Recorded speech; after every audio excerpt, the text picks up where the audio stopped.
What up, nerds? Welcome to episode 7.5, the 16th year of Sander. You're tuned into Dama Nerds. I'm Jake Weens, and we have the amazing Matt Sweets Jorgensen. And welcome into another episode. How's it going, Sweetie Poo? Dude, it's going good, man. Look, I found some brass knuckles. What? When's the last time you saw a real pair of brass knuckles? I don't know. I don't think, probably whenever I was a kid going to some obscure shop in Tennessee. Yeah, I don't know. I just was cleaning down here and I found these. These are from like my grandpa a long, long time ago. Wow. It's just, you have one of those drawers that just has stuff in it and it just keeps going with you from place to place. Yeah. Wait, so your grandpa carried brass knuckles. That means you probably had like either an auntie or a grandmother that carried like a little pistol in her purse. And then they probably wore like newsy caps. You get it. You know exactly where I came from. That's exactly right, dude. Yeah, my grandpa had some brass knuckies. My grandma had a 22 in her purse. Yeah, no big deal. It's just how we rolled in Minnesota. I'm nailing the head there. Yeah, my grandpa was a hunter, so it was definitely like not a weird thing to have those things at all. But there's no lore. It's kind of just like hunting with brass knuckles is what you're saying. Yeah. That my grandpa was a psychopath. Like he thought the gun was too easy of a task, so he would full Rambo it on deer hunting weekend, and he'd brass knuckle those suckers down and eat the heart while it was still beating. It was amazing. I for some reason can see that being some new trend where they're like, all right, we're going bare knuckle or brass knuckle hunting, and they just cover themselves in mud, hang out in a tree branch, and just drop down upon. Dude, people in the South, that's how they boar hunt, man. Like a lot of people that are psychos out there, and they actually boar hunt with like knives and do exactly what you just said. Like they literally ambush packs of them and try to get on one and kill it that way. Like it's very epic viewing if you are got a few minutes on YouTube and don't mind a hunting video or two. But yeah, bare knuckle boar hunting. All right. Oh, see, well, I don't know if that YouTube exists yet. We gotta create it. We need to go to Alabama and get ourselves a YouTube channel because that I would watch that for sure. Oh my gosh, what a strong way to start the episode. This episode brought to you by Uncle Lou's copper brass knuckles. Get him now and take a deer down. Use code bare knuckle boar hunting for 10% off your first purchase.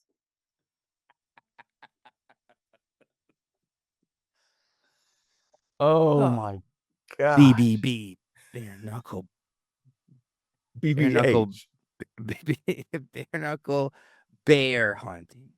I mean, boar. Okay, no, bear would be extreme. Yeah, would that be the extreme version? Oh my gosh! I aim for the teeth. I need more coffee. Get him right in the kisser. He won't eat you then. Just a face full of brass, you know. Okay, so I need an update real quick. You have been on this crazy journey to do Tunbridge Wells sitting down, and I've seen people join you on your journey. Yeah. Can you update me on that? Are you trying not to land it, or are you trying to keep it going as long as you can, or are you just not hitting it? You finally have joined the dark side of the rest of the internet and all my teammates who finally asked me that question. People are asking you that question? I'm not the only one. Oh, you're very late to the game. Yes, that is a question I get asked very often when referring to my amazing social media embarkation of Tunbridge Wells. No, the answer is I'm legitimately trying to do it every single time. Whether or not I am in the full brain space to be landing it when the camera is turned on is another story. But like, I am actively trying to get to the end of it. But the thing that makes it difficult is one try. Like there's nothing else I can say is there's no warm up. It doesn't matter what trick you want to do. If you only have one try, it's like a very difficult task to achieve. And I picked one of the hardest ones. And so I think it's more that. It's also I don't play a lot of kendama recreationally. And so I'm not even like warmed up when I get to do it. I'm kind of just like, here's what I'm going to do right now for today at this moment between my lunch and my next order after ship. Like, so the answer is yes. For those who are listening and that might not know what Tunbridge Wells is, it's a kendama trick and it's very long. Sweets, can you break down this trick for us so some of our Yeah. listeners can Yeah. understand what the heck Of we're talking about course. Tunbridge Wells is? It's like a 56 move trick, essentially. And the lore is that, like, when kendama started becoming popular, like Kendama USA and around Japan, all these tricks were, some form of big cup spike, little cup spike, bottom cup spike, but in their own special way. And a gentleman from the UK, I'm not sure if it was the Void or not, but someone along that ilk in that time created around Tunbridge Wells, because there's an actual Tunbridge, London. Like, that is a real place. And so they must have been from that city and decided, okay, I'm going to make the hardest around gumbo I can. And they did around Tunbridge Wells. And essentially what it is it's like a sequence trick where you start with the big cup. And the sequence is as such: big, little, big, bottom, big, penguin, big, spike, earth. And the idea is that you're hitting every cup in every position, and then the spike and the earth makes it so that you've done all the tricks in quotation marks, in one go. And so the challenge is to do every one of those pieces in its own little bubble. So imagine big cup's its own trick. So you do the big cup version. Then you go to little cup. It's little big, little bottom, little penguin, little spike earth. And then you go to bottom, and then you go to penguin. And then the hard part is the end, because at the end you have to spike every cup. So it's big spike, little spike, bottom spike, penguin spike, earth. And on the last one, you earth turn every spike. Because the earth turn is the last thing you do in Tunbridge, earth turn is the last You're piece of the cooked. puzzle. Yeah. And so, like, penguin or penguin spike is the reason it hasn't been done yet. Like, that is very easily explained. Like, there are 3 penguin spikes. You have to set them all up perfectly. And without bending your knees, there is no room for error. But when you're in penguin and the ball isn't where you want to go, you don't get to, like, do all this stuff to, like, help do it. You kind of just got to go, like, yeah, and, like, hope that you give it enough turn in the right direction and it comes to you. So it's a trick I've been doing since I started kendama. Like, when I started kendama around USA, it was like my Bible. Like, that's all I practiced, because there weren't tricks outside of that. Like, it was really like a goal to be very consistent at the basics. And then we found Tunbridge, and I did a lot of events, let's say, in person when I was starting Sweets. Like, a lot of toy fairs, a lot of art fairs, a lot of places where I would be sitting at a booth for 10 hours a day, and wanting to practice, but not wanting to scare all of the buyers by doing crazy tricks. So Tunbridge kind of became my go-to trick for mindless playing when I was just standing at a booth. And so it's a trick I've been doing I've been doing this trick for a very long time. Like, I have my 6th on. Like, it's a trick that should be very much in my wheelhouse. And I myself, when I, like, started the thing, I put out a post that said, hey, when do you think I'll land this? Day 50, day 100, day 150? And in my heart, I knew it was going to be the long road. After I did it a few times, I was like, oh, this is going to be tough. But then I'm at 162 now. I don't think I thought I would be here. Like, I started it last August. Like, we're going to be a year if I don't do it this summer. And so I need to, and I literally feel like I can every time is the other problem, Jake. Like, I don't put the rage in every time, because I don't need to just be raging out every day, even though I want to just throw my kendama through a window every time. But, like, I can feel that it is so close. And Christian almost just did it. He was 2 moves away. He missed penguin spike earth. And so I was about to watching him, I ask, was like, has somebody else beat you to it? one person. So, like, when I go to places and people like you give me shit, I go, okay, camera's on. You have 1 try. Feel free to lace it if you'd like. And I film them. And then I post them sometimes. And there's 1 human who has done it in the time since I've started. Who is this human? They will get their salutations when I land it. I'm gonna post theirs as, like, the only person who did it once I'm done, to be like, because I don't want them to show me up on my own channel before I do it. It's like, okay, I gotta But it's been fun watching everyone struggle. Watching Nanoka fail has been really awesome, to be completely honest. Okay, Jake. I'm just kidding. Of course, he just pulls out a Dama. Could you imagine? It's like, well, sweet. Hold on one second. I mean, Dama nerds exclusive. Jake laces it. I might turn off the podcast if you did that. I might just leave and call it a day. No, but that's the thing with that trick is you feel like it is so obtainable, but it's not at the same time, for the fact that you're like, I can do all of these tricks individually, but doing them in succession and doing them, I mean, it is a marathon of a trick. There's an endurance element to it. So it's no, what's the mental too? I actually tried it being like, I can do this. Like I tried it one day and I was like, nope. And you're doing it sitting down, which is psycho. So I'm excited. 3 tries, I get it.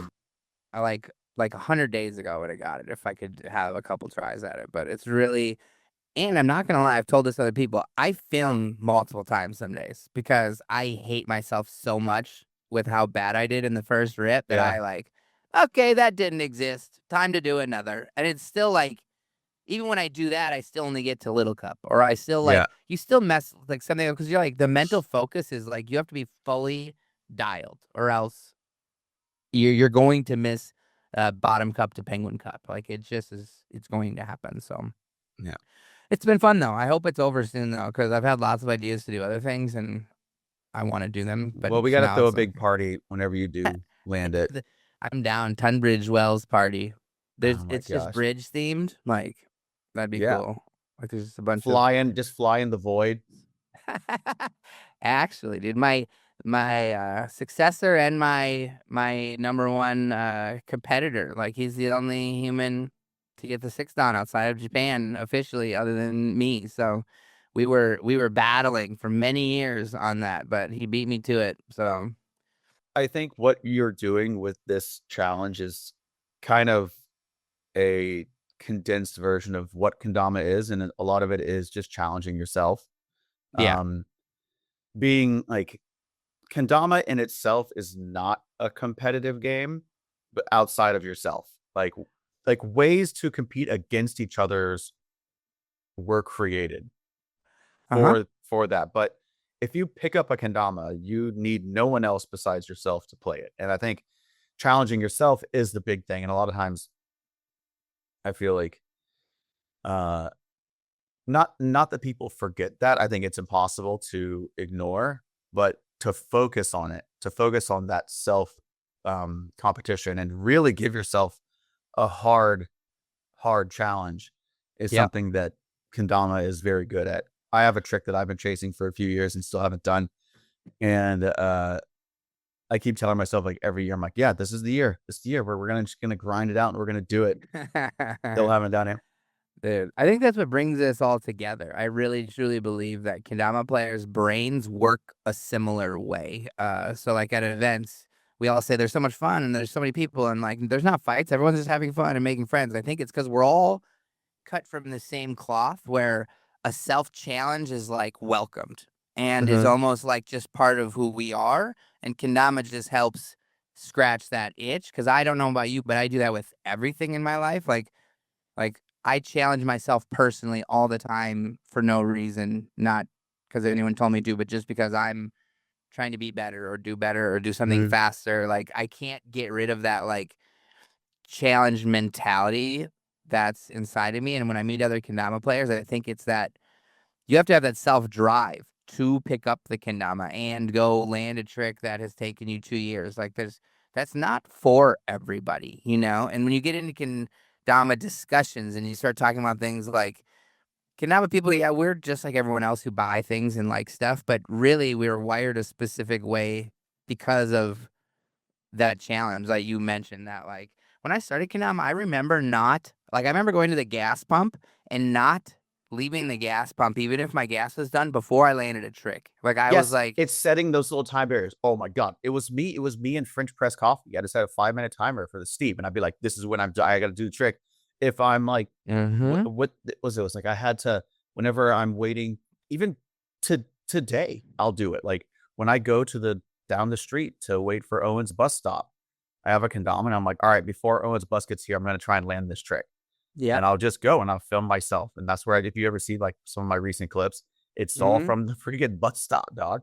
So it's always on setting you're doing exactly what you're doing with the Tunbridge Wells, but like on a smaller condensed level. It's like, all right, before the bus gets here, I have to do this, you know? I had an around that I challenge everyone to do. It was, I would do this in the morning in the kindergarten, the original kindergarten. Yeah. This was my challenge. It was a way of quote unquote like calibrating.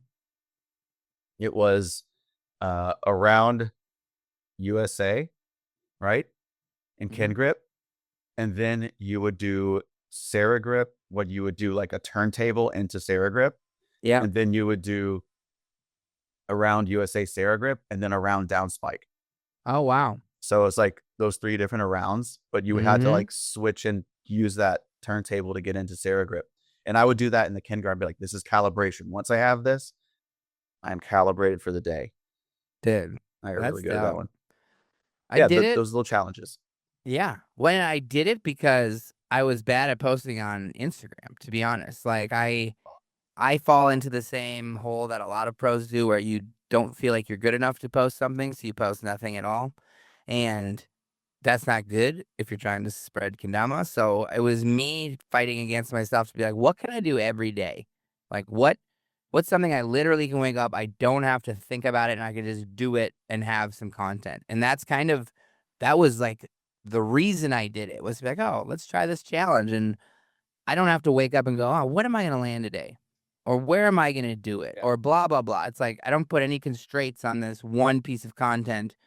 Like, and if I hadn't done that, I would have posted 90% less in the last 8 months since August if I hadn't created this challenge. And that alone has taught me something along the way, because I have more viewers than I ever have. And it's not because of some cool, crazy idea I wake up having every day. It's about consistency and about a story and about, you know what I mean?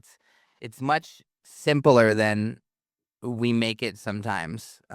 But it's been nice having that off my back. But even then, I still don't do it, right? Like, even then, I still don't bring myself to take those 15 minutes, whatever it is, to set everything up, film it, edit it, and put it out. It's still like a barrier because I hate social media as much as I love it. So I don't just like want to go on my phone and do the thing. Dude, same. And, oh my God. You know what I mean? So it's helped me get over that barrier that I very much needed help over. And now, like I said, I have another idea. Like I have other things I want to do, but we gotta brass knuckle this hog first before we do that. You know? And sometimes you need a friend to do these challenges with, just to have that. It's like us with the PDWs, which I have been falling off of very hard. I apologize. That's okay. But it's like to help you kind of like push through with that accountability, you know? It's like whenever we did this was 2025, we were doing the Quint lunar flip. We had like, I think neither of us had done a Quint. And it was, you did it the next day or something. No, you did it the next freaking day. And then I was like, damn, so we got to do this now. And then I slapped it. And it was like, all right, if I didn't have that catalyst of you being like, I already did it, I would have just let it go. It would still be on the list, right? Yeah. And I would have been trying it a little bit, but not with that same amount of mustard. Yeah. I totally feel it. Tricks, man. What trick are you trying to land right now? Is there anything?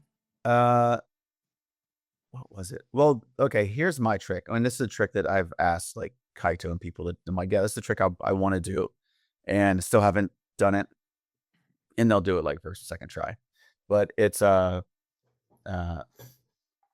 turn. Wait, was it?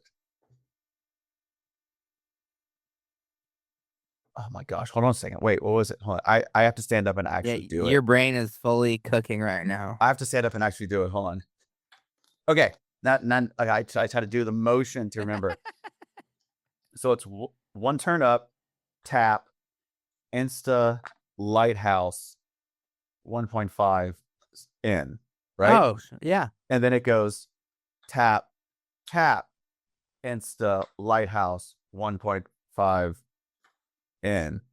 And then it's Oh. triple 1, 2, 3, insta lighthouse 1.5 in. Oh man. Because it's no surprise I suck at taps. Mm-hmm. Taps are I'm decent at insta stuff, but I don't know. This trick, it kind of blends.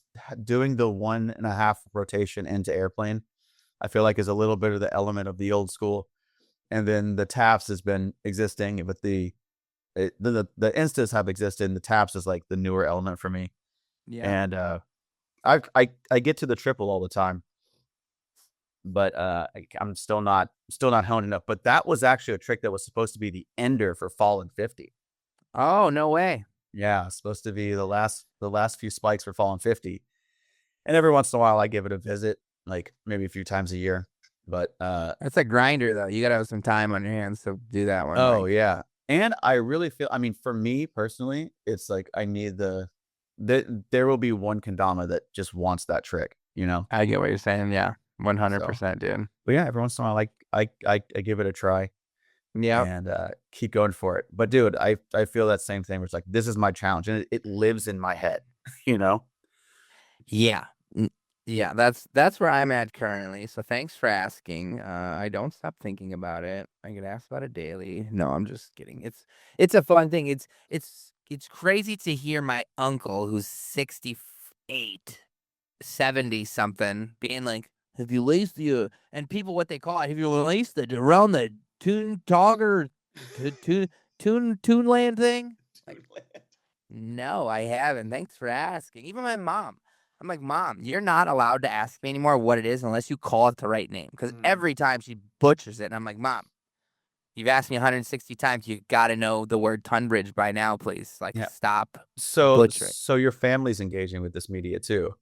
Oh, that's the most surprising part. People I never thought watched my account actively tell me they're watching me every day. And that's something like, even when I had a good social media presence, wasn't something people did, like, Yeah. or told me they did, right? Like, I think that's the other thing is like people search out my content to see if I did it today. And that's like, again, it was just one of those unexpected, awesome things that came from following the meta of posting something every day on Instagram. Yeah. You know, So turns out it works. Like, yeah, you so know, let's talk like social media statistics real quick. So you've always had a large presence, and you've seen a boost just from doing this. oh yeah. Like I Yeah. guess like can you give us a numerical reference point? Like, my account roughly gets 100,000 views a month. Like, you know, you can see that number that says, Yeah. like, here's how many people are viewing your stuff. It's like, my clips get like 100,000 views. When I do the Tunbridge stuff consistently for a week, it goes up to 300,000. Oh my But, gosh. and then, like, how good your content just extrapolates that. Like, Smith had what, 2.5 million when he was doing his pool Smith. ball Oh stuff? my god, that was a perfect blend of just obscurity and what the hell. Exactly. But consistency. Smith Yeah. doesn't post every day. His numbers are probably back down to 50K or whatever it was before he started. But with consistency and a good idea, anything can happen. But I truly, after doing this for 15 years now, believe that consistency is the only thing that matters. Like, I Yes. think you could have really bad content, but if you do it every day and it's somewhat engaging to the audience you're trying to attach yourself to, then you're going to get more views. Just Yes. period. And then some of those may actually like it and then follow you or go buy your product or whatever it is. But like, it really just takes that, hey, this is a person I watch every day. This is, you know what I mean? And if you don't do it every day, like literally every day, there's just no way to be that person to someone on the other end of that phone. So, And they just join along with the journey, especially with like what you're doing. yeah, And I guess that they're as invested as me somehow, and they're not yeah. even doing the trick. Like, you know what I mean? Other people will throw parties when I do it for themselves that they don't have to watch it anymore. You know, like, It'll like whenever you do land it, it'll be like the equivalent of like a giant football match in Europe when someone scores a goal, and then like the whole stands like yeah. yeah, it'll be a great day. It'll go down in infamy. But no, it's just kind of cool to see, to hear you talk about how that actually is working social media Mm, wise. yeah. Uh, I have a social media story as well. I've like I've been getting into the Beyblade stuff, and Yep. it's a thing now in our lives. And I just started up a Beyblade account because I was following so much Beyblade stuff. I was like, all right, I need to get this on its own thing. And I was like, I just want to shoot some Beyblade stuff. Mm-hmm. So I've been doing these like Bay portrait things with high frame rate, spinning Beyblades. And then uh I did just I would just film some matches. It's really fun to film the matches too, because you could see them in slow motion and all that stuff. And Ah, that's sure. I just go in there. And then one day I just did the little like, all right, here's a crazy match. And I kind of narrated one of them. Yep. And every time I've done that, it's popped off like crazy. And then I got approached by one of the biggest like Beyblade distributors in the US saying they Really? wanted to buy the rights and license my content. What? So so now That took a jump I wasn't expecting. so quick, so quick. And so now at first I was like, "Oh my gosh, like this is weird. Like it's accelerating way like really fast." And so now from this account that I just started, I'm a new person in this world that's been around since 1999 or whatnot. And all of a sudden I have like a licensing agreement with an online e-commerce store. And whenever I go to an event now, people are like, "Oh, dude, I saw that like Molitor's like reposted and is doing stuff with your videos." I'm like, "Yeah, that is pretty wild." Like everyone sees it Wow. now. And it's kind of wild for the fact that how fast it can change and how fast you can. I mean, I wasn't trying to fill a void or a hole like in any kind of media platform within this. I'm just being me doing my thing. Mm-hmm. And it just rapidly results in this. And as I went back and I watched some of the content, I'm like, oh yeah, I do have something a little bit different that doesn't exist in this realm. There are similar Yeah. things, but I have like a little different edge to it. For me, I've got my Beyblade videos that where I commentate are in like the 20s of thousands of views and lots of comments and people. Wow. And Awesome. my little Bay portrait videos is literally just looking at Beyblades spin that are shot really cool at high frame rates, and they do weird optical illusion things. And those will go in either pop off or not. They're not as Yeah. engaging. But just the fact that almost immediately I was hit up by somebody and it's resulting in like actual. Some real stuff. Yeah. Well, it proves that you don't need a big account to make a big No. impact. I think that's like the biggest. It's another one of those. I don't even know if trope is the right word, but of Instagram where more followers equals more content views. That's No. like not the case at all anymore. It's like literally shares. So if you have a good video, friends are going to share it, and then you will have 1,000 followers by the end of the day if you make the right video for the right people. Like it's not.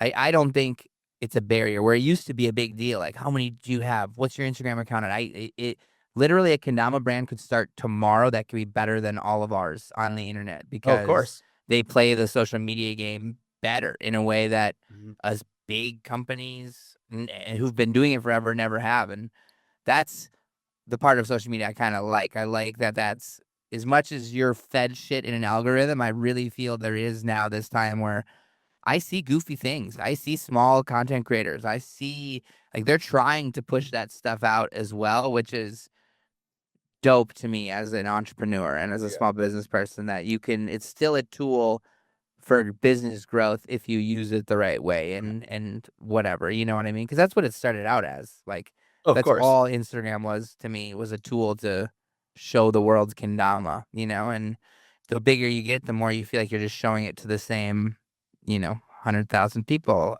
supposedly every time, but But they're I feel like that there are two kinds of content creators, or there's three categories of four categories of people that are on social media. There are the fly on the walls that like don't post anything; they're strictly there to consume, right? Mhm.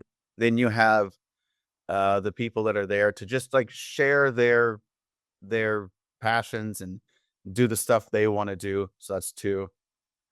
And then Oh yeah, there's okay. We'll go with 3, right? No, go 4. 4. There's still 4. So there's fly on the Okay, wall. maybe 5. There's fly on the wall. There are just general people that are just sharing their life and just want people to see their stuff.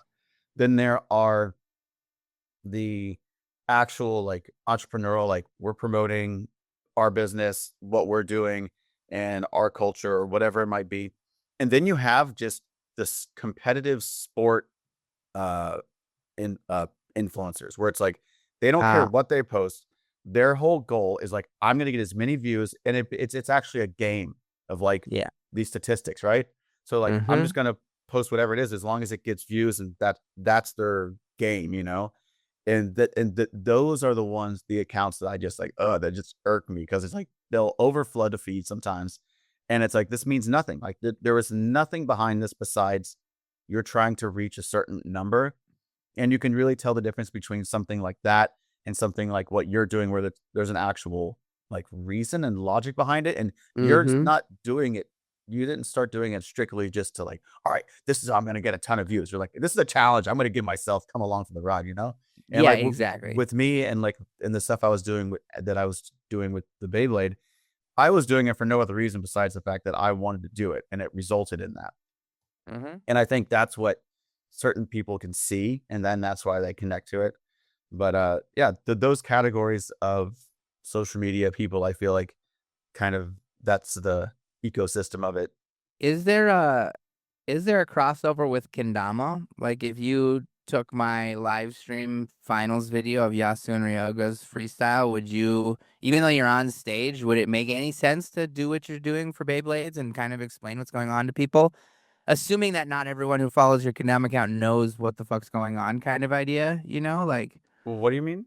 Oh, I like like with your Beyblade, like you said, you're like a video watching of like you're like, yeah, yeah, yeah, yeah. look at this battle, this is going on. Yeah, Like, yeah. what if you did that with kendama for like a freestyle match so Dude, I people have thought about it. no idea what's going on? Like, I've seriously thought about it, and, could be cool. so the company's called Mall of Toys, and they're, like, one of the biggest distributors of they get the Japanese Beyblades and distribute them in the US. Oh, got And it. I got on the phone with him finally and just asked him, I was like, "Dude, it's like, what was it?" He goes, "Oh, man, it was the way I was explaining stuff was relatable, and it was casual, but it was also kind of it had a good performance to it, just, like, with Mm-hmm. the way I talk because it's the MC in me." Yeah. And, I immediately was like, "Okay, how can I bring this back to kendama?" Which is different because in Beyblade, you're literally announcing a sports match between, like, 2 people, but they're Yeah. Beyblades battling, you know? With kendama, it would just be a little different, and I did it one other time where it was a Benjamin Mastic video that he put out, and I was like, "Alright, we're just gonna talk about why this video is fricking perfect." And I just let the video play, and I just talked about why this was a perfect video in my personal opinion. Yep. And that video went off, you know? Mm-hmm. Because people wanna hear what you have to say, and I feel like with kendama, we just get so far into the language being the trick that we are speaking to ourselves and no one else can understand. And, again, it's also it's easy for me with Beyblade because it's, like, so fresh. I'm still in, like, the honeymoon phase with this hobby, Yeah. you know? 100%. And kendama, I'm, like, 18 years deep. So I'm like, "Alright." And I still make the videos, but they're, like, more, like, my style videos. Yeah.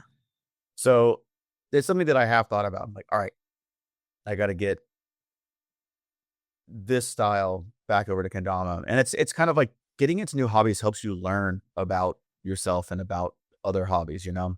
So, It really does, man. Every sport, every niche has a community, and we all want our sport to grow. I've realized that much. Like, yeah. everyone wants their stuff to grow. I can only draw similarities from what I know, but disc golf, like Yeah. disc golf wants to be on ESPN so bad. Mhm. Like, that's all, like, in the business world of disc golf, there's all new discs and new players, blah blah blah. All any of them want is for to be on ESPN, so that we can just watch disc golf on a Saturday afternoon like golf and watch it happen. But in from the outside looking in, as us as entrepreneurs, they are multi-million-dollar businesses. Like, they Yeah. sponsor real contracts and real sports. It is a real sport. They travel the country, and the people make their livings doing it. And like, those are all things we envision for kendama, like in the future, which Mhm. is what they envisioned in the 80s. And so, like, but even when you get to a point, you're still not happy. Yeah, Where because disc golf you're is, the dude who started it never imagined a million years it would be on live TV every weekend, that people would travel the whole world. They quit college, and that's their job as disc golfing. Like, people who are dead now, who started this shit, are probably like, epic. Like, that's insane. But in the now, business owners are like, why aren't we on ESPN? yeah. What do we got to do to make this a real sport? It's like, we're so inside ourselves in our little worlds where it's like, yo, take a step back. Look at all that you've created and all that's insane for this plastic circle, right? Yeah. Or like we Well, say, like wooden piece of wood. once a game or a sport reaches a certain level of, let me rephrase. Once a sport or a game has a community that's as passionate as ours, all we're looking for is mass validation. Yeah.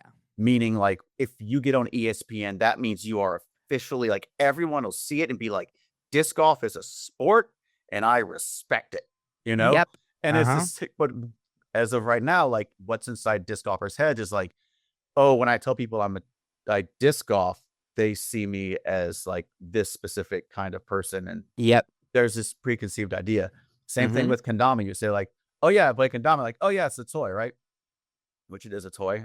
Yep. I've made my whole speech about toys. Sure. Yep. Yep. And but in kendama, it's like we want to be recognized on like the Olympic stage as a official like cultural hobby game, whatever it might be, and have this. That's why we're always like, oh, we have a world championships. It's like, and that even that makes people go like, oh, a little bit of validation, like there's something Yeah. to it, you know. But then if Mm-hmm. you say, oh yeah, no, we're on ESPN 8 The Ocho, it's like, okay, then When? What time? I can watch I it. You have know. to validate. I Yeah. have to respect that you are an actual sport because the powers of ESPN say you are. And Mm-hmm. there is some good to that, but also I feel like what you're saying is true as far as just never being happy. Like once you get there, it's like, okay, it's a different game. And I'll compare it to this. It's the young player out there that's like, I want to be sponsored. And the second they get sponsored, they're like, man, Yeah. you're I'm telling me done I have posting now. responsibilities now? You're telling me that this changes the game completely for me? Yeah. Because I feel like with disc golf or with kendama, if we got on ESPN to be like, all right, now this is no longer a fun thing. This is you have to do this on these certain days, and you have to. Nope, you can't wear that at this event. You have to wear authorized Oh yeah. garb, and you have to do this. You have to show up here, and you're like, dude, fuck this. What am I doing here now? Like, this is not what I wanted. I just wanted the validation. And then you realize that maybe like all these people that are on ESPN and getting validated are making some sacrifice, you know? 1,000,000%. There's no doubt about it. Spike Ball's another one that, like, Spike Ball is on ESPN. Like, that was their goal, and it, like, helped, but it didn't make Spike Ball something that it isn't. It's still four people around a net smacking a ball against the thing, and there's only so many people that are gonna watch that regardless of what channel it's on. Yeah. You know what I mean? And so getting to that final step is still like, it's almost, oh shit, maybe not as many people are going to watch this as we thought. And then you did ESPN, and now what do you do? You know, like now you just have to exist in a world where you're not on that anymore. And You but have to be again, you have to be the thing that was on ESPN. yeah, Ooh. exactly, dude, And what's crazy exactly. about that is I come from the blading background, and so do you. Do you Yep, remember X Games? yeah. Do you I remember whenever mean, X Games do I? was X Games was throwing the widest net for, and there was like sky surfing was like That an was my X Games sport. identity as a kid, dude. Yeah, Was X same. Games, like, But like they were throwing this wide net and they were just being like, everybody come in. There was like sky surfing. I don't know what the hell else. They had, wakeboarding was yeah, huge. they had, but I see, this is me personally. I'm like, wakeboarding has a huge community, right? Mhm. Fucking sky surfing. Like, I'm sorry, you Yeah. gotta be in a different tax bracket to be a sky surfer. Yeah, And it's like, 100%. so it's like that to me is like, that's I apologize to any avid sky surfer listeners we have, Yeah, but yeah. but Hit me up. man, You get a like, free kendama if you're yeah, a hit me up. You get a Sky freaking Dama. But to me, that was just this grab of like, look, let's just get the craziest shit we can find that anyone does, and let's call it a sport, validate it. But what we saw is like it kind of diluted it, and you have sports like wakeboarding, skateboarding, inline skating, BMX. They even had like rock climbing. They had Oh all these. yeah, Yeah, rock they had climbing, speed climbing in there. which is epic. And they had like, of course, like downhill mountain biking. They had all those disciplines, Mm-hmm. and they were all on it. X Games is huge, and now X Games is just Like doesn't what exist. is it? And what took Yeah. its place was FISE, because in Europe they still give a shit about all these things. So FISE in Europe is BMX, skateboarding, and inline, and they probably even have scooters now too. Oh yeah, Scooter's And huge there. and it's like they still push it, and they still push it passionately, and it has stayed consistent. And Mm-hmm. as a blader, the fact that blading exists now is huge, because the drama between blading and the X Games and skateboarders was crazy. Huge. Yeah, yeah. I mean, they credit that with like the huge, like it killed an entire industry. Mm-hmm. Blading's not dead though. Let's just say that. No, never is. But it had its time in the sun on ESPN when we were absolutely. a certain age. Oh For my sure. gosh, dude. It was the best. And The Japanese homies just skying out of the half pipe, so dude, big, dude. It was my the favorite. Yasutoko brothers. Yes, they're dude, still I couldn't and pull they're their still names. going. They're still going. Takeshi Are and they? Ito. I still do live rent free, baby. Oh wow. But in Europe they have FISE, and FISE is that it is huge, and people come out from all over the place.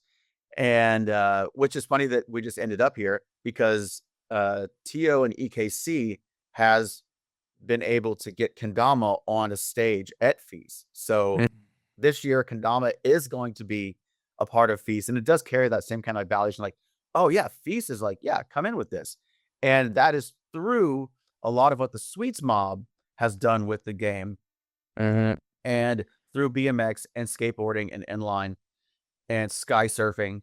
So it's like now in a few months we're gonna be on this big stage at FISE in front of all these people, and we're gonna be doing like a small freestyle bracket. And a part of that is to promote, like it's like the week before EKC, and just be like, yo, like check this out. We think you like it, and then going to EKC. So it's gonna be cool to kind of be on that stage. And to me, it does validate. As an MC, I get to stand on that stage and be like, I get to be a FISE MC for like a little speck of time, you know? And that's huge, because I remember growing up watching it and being like, damn. Yeah, FISE it's an epic annual competition, and PJ and Reed and Jazzy, like they are all like Judgy goes to it every year like it's EKC. Like he is diehard. Like he's been doing it since he was young, and PJ's from there as a BMXer and knows a lot of the homies. But we also we set up booths. Like us and Crom for the last 5 years, maybe even 6, have been like not together, but like have both been vending as / like guerrilla marketing that event, because this exact reason. Like we always thought it was someplace kendama should be. And it was really cool hearing the stories of the FISE people. Like, it wasn't like a hard pitch. Like, the FISE people were like excited to have kendama, because I think they've seen it so much, and it's been such like a auxiliary part of their event, that they were actually like, whoa, real kendama people want to come to our event and do real kendama things. That was like it was a cool connection that, through I think a lot of the sweet stuff, and through Tia with his event, we're able to create this perfect coming together where everyone wins in this situation, where FISE gets a cool new auxiliary thing.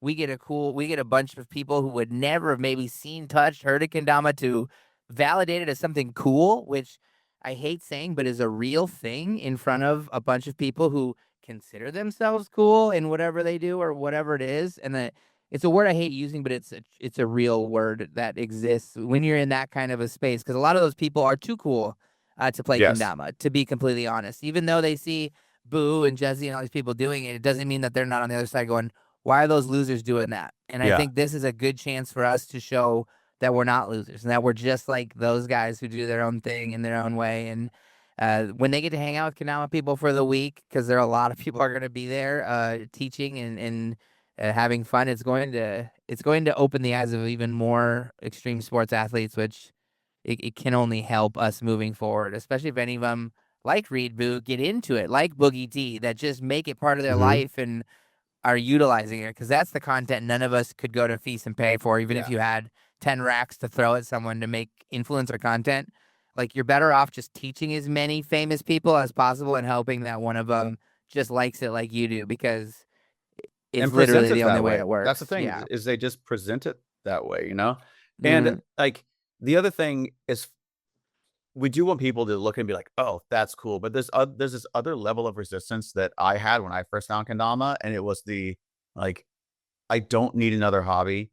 And I resisted it because I knew I was gonna. I've said this a million times. I knew I was gonna get like way too into it, and it took me like a few days, like, no, and then I finally caved, you know. And that just came down to impressions. Like, the people I was hanging out with like had one, and it's like, no, you see it again, you're like, ugh. No, and you see it again, you're like, no, and then next time you're like, nah, fuck it, let me see this. And then you're hooked, and so it's and that's a big thing with marketing and advertising. It's why, I mean, 7 points of contact, right? I'll use Coca-Cola as an example. Like, everyone knows what Coca-Cola tastes like. Everyone knows like what it is, but they still have ads everywhere. They don't need to tell you anything about your product because they already know. And they have competition. There's Pepsi, but Pepsi's not like, it's better than Coke. All they're doing is reminding you that they exist. So there might be that one point when you're like driving and you see a Coca-Cola banner, you're like, that does sound nice right now. Next time I go, like, if I'm stopping at if I'm on a road trip, I'll get a Coke, you know? And I don't know. It's those just repeated impressions and reminding people that you exist. And that's goes a lot, especially into social media too, as far as like, people just need to know that kendama is still there. They don't need to know that this trick has never been done before or whatever. It's just like, just remind people that this is fun and this exists. Do moshikame. It's like, it's an impression. If someone that has never seen it before just sees you doing it, it might be the 5th time or 6th time they see it, and they might say, you know what, I do want to pick that up, or I'll go to the website at least and check it out, you know? Yeah, dude, that was a Toy Fair thing I learned right away. It was like, it's called the 7 points of contact or some shit, where whether it is an ad, social media, literally seeing someone on a street corner doing it, like, it takes 7 times of recognizing something before you go, oh, like, maybe I should do that. And to your point about having too many hobbies, I resist hobbies all the time because I'm the same kind of person who, I can do anything. I truly have faith in myself that I can learn any skill as long as I put the time in. I'm not worried about learning. It's more, I don't have enough time to fit it in to all the other hobbies I want to get good at. But one of them got me, and it took probably 100 times seeing it before I actually put my hands on it. I don't do flow toys. It's not like a thing that I'm good at or enjoy. But there's one that has intrigued me since this whole EDM thing started, and I haven't tried it. And I tried it at a silent disco a couple weekends ago because I finally was just like in the right space with enough time with a cool group of people with some dope music in my ears. And I was like, let me rip that real quick. And of course, so the thing I'm talking about is the, and I never get the fucking name of it right. It's the star towel. What are they called? They're called, they're not called star towels. Either way. They need to get a better name so you remember it. Yeah. It's kind of like kendama. Kendama is a hard name to pull. Yeah. Oh, no, it's going to piss me off. But either way, you guys know exactly. I know exactly what you're talking about. 6-pointed star or something made out of cloth. And you can spin it like a pizza. So I've seen it done a million times. I get the concept. I pick it up and start just kind of doing it. Like I just, like as if I had a disc or anything. I just start going, and messing around. And the people looked at me like, they're like, have you been doing this for a while? And I was like, this is literally my first time. I've like always wanted to try and never done it. And they're like, shut up. You know what I mean? It's one of those moments where you meet somebody who can lighthouse on the first day. it was that experience where this person just kept teaching me new tricks and I just kept ripping them. And Yeah. I was like, I knew I would be good at it. I knew I should have tried it a long time ago. I knew I'd have fun, but it was that, like, again, just interacting with another human and trying out a new thing is like a whole next step that even someone with me who knew I could do it, who likes that kind of stuff, still was like, I'm not gonna. And now I have thought about buying one every day since, because like when I see someone else doing it, I'm like, I have that itch to go, hey, could I borrow that? Could I try that real quick? Because Let I me sesh. want to do it. Because you know what I mean? It's such a weird thing. But again, I think that's what brings, people like me and you together, is that we share that common want to learn, to grow, to learn new goofy things. And it's dope. It's And fun. this podcast is going to be somebody's 7th point of contact hearing about the flow towel thing. And they're going to be like, dang it, Sweets is doing it. He said it was 6, so I guess I'm going to go get one. I got to And go that's going to try be one this, and that's going to be the 7th layer. Yeah. The 7th layer of the bean dip. Dude, we've been deep in it, this pod. Holy, we just freaking went right at it. I didn't even show you. Last episode, we ended with me saying, I'm probably going to get a haircut. Well, I got a haircut that day, no more than 3 hours after our podcast ended. And I'm stoked. It looks great. You have a hat on. Oh, nice. Heck yeah, dude. Dang. Looking good. So I got little short sides, long on the top. I got just enough to like still put it in a pony if I want to like pull it back. Yeah. But then like this is shaved. Yeah. Like, all the way around back. Oh, that's gotta feel so good. Buzz cut, which when I grow my hair, I cut it all off. That's just how I do it. I grow it all, cut it all off. And this is the first time this lady, it's just a random lady. Like I go to Fantastic Sam's. I don't go to a barber or do anything. I just go to wherever. And this lady was like, we're going to do a transformation today. And she was like all excited to start her day because she usually just trims old dudes' hairs, and does it. And she's like, oh, we're transforming you today. And I was like, sounds great. Like I had a couple pictures. I wanted to do something. I didn't just want to buzz it off. But the first thing, a lot of them had like all the sides cut. So she's like, let's just do that first and see what it looks like. And she did everything and left it like this. And I was like, let me just try it for a second, like play with it. And I put it in a pony and whatever. And I was like, this actually like looks awesome. Like I think I got rid of most of my hair. I could still put it up. I could like style it and like, let's just do this. And she's like, awesome, blah, blah, blah. And I hate haircuts. Like I usually hate how I look. I hate my gray hair. I was really worried about cutting my hair and having it be all gray.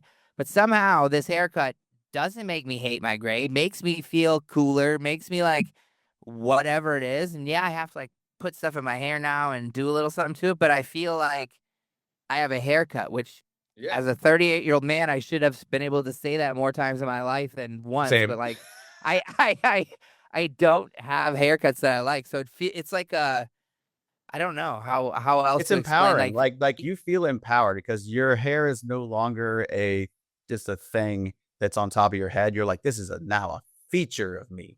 I'm like proud of it. Yeah, it's really looks weird. freaking good, and it flexes your gray flex. I was about to say like, was she just like was she just like, oh my gosh, the pattern of the colors in your hair is awesome. Yeah, she brought up it like looks this good. like the black part. I love it. It's just always been there. So now I got this little black line, but it's accentuated by this cut hair, not this long scraggly gray hair. Like I don't know. It's I can't explain it. I'm being vulnerable because I usually don't care about it looks like this or how I look or anything like. But it's been like a fun change for once. Where I'm like, oh, I'm excited to not wear a hat.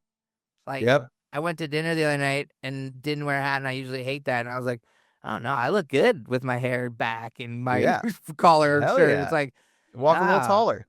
Yeah, literally a feeling I don't have very often. So that was a cool little. Well, thing, you know what? I think you should carry that confidence in today's Tunbridge Wells video and make today be the day. All right. I mean, maybe you should do it right here on Damanerds. Should I? You think I got the power early this month? Maybe. I mean, maybe it just needs a little bit of randomness to it. I mean, we've been over here talking about it. Well, if I don't do it, we'll just call it a good warm up for later. Yeah. All right, here we go. It's what we're talking about. All right, today is day 162. Trying to land around Tunbridge Wells, sitting down. Let's get it. All right, here we go. Let's get it. It's also dark. No. There's the off penguin. I think you need to like kind of slow it down. Look at the string. Yeah, you need to slow It it just down. wraps. Like you're going at like a good 125 BPM. You need to give it a good 120. Yeah, you're not wrong. I experiment both ways. Never even tried it. So All right. so it goes like, I'll go like big, small. Shut up. No, I'm Just do serious. it. Like, right? Tunbridge is big, small, little, big, bottom, big, penguin, spike, big, spike. I miss Earth. spike. And doing earth turns sitting down sucks too. And then it goes big, spike, earth. And then it goes little, big. Little, big, little bottom, base, little penguin. Little. Oh, I went to big cup. Oh, and then if you like flub it up in the middle, you're like, no, I didn't even drop it. I just hit the wrong damn cup. I've also done that. I get to penguin and I'm going, oh shit, did I do this already? Or am I like, and then the closer you get, the more you start thinking, oh shit, I'm about to do it. And then all those thoughts are fucking you up instead of just doing it. So when I do it, it will truly be like, it'll be an empowering moment when it actually happens. Because it is real. I really am struggling. I can't wait to see it. I might just practice. I'm going to try just do it standing up because I've never even done it. Dude, just make a video. I mean, I have 8 people chasing me and none of them have done it either. So it's just another one to add to the list. That'll be funny. Totally. Well, another good episode, Mr. Jake. Yes, absolutely. Such a good time here on Dama Nerds. Yes, sir. It's been a nice episode. I've had a great time with you, my dude. And this is day 2 of our schedule. This is day 2 of us like being consistent, staying on. So again, let's just keep this momentum and let's keep it going. I look forward to Tuesday mornings, brother. Yes, sir. All right, man. Well, check out and support the KDTM Patreon if you guys want. You can subscribe and get all our episodes. But until next time, we're going to see you guys later. These nerds are out. Nerds out.